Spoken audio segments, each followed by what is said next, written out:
next decade. Well, markets reporter Olivia Stearns back with us and has been looking further into this story.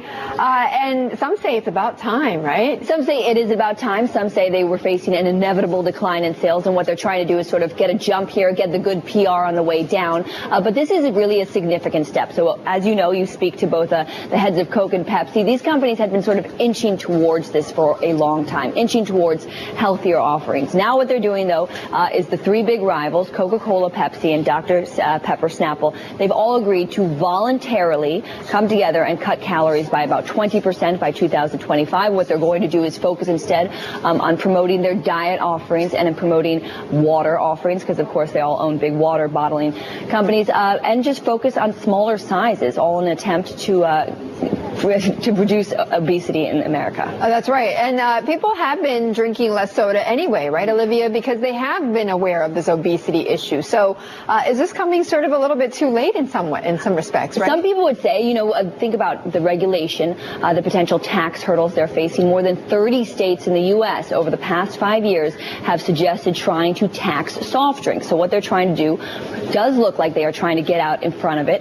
The Center for Science and Public Interest says soda sales have fallen by 15% since 1998. They think that if the beverage companies did nothing, they would inevitably fall another 20% in the next decade. So it really looks like they were just trying to get out in front of what was already coming.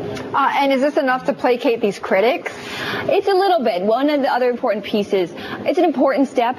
One of the important pieces of what they're trying to do here is they said they will focus on poorer communities with large obesity problems where those consumers have been drinking the most amount of soda. So that's something that anti-obesity, pro-health advocates like to hear. The Robert Wood Johnson Foundation came out in support of this. They've got to make sure they actually deliver.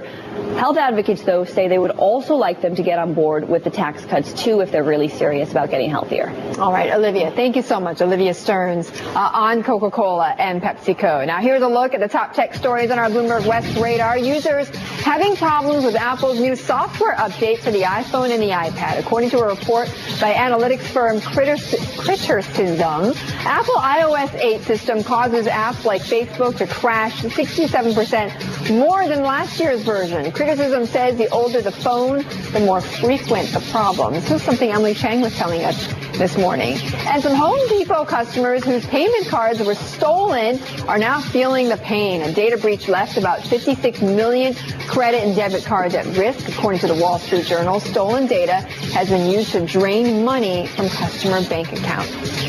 And catch all the latest in tech and media every weekday at 1 and 6 p.m. Eastern Time.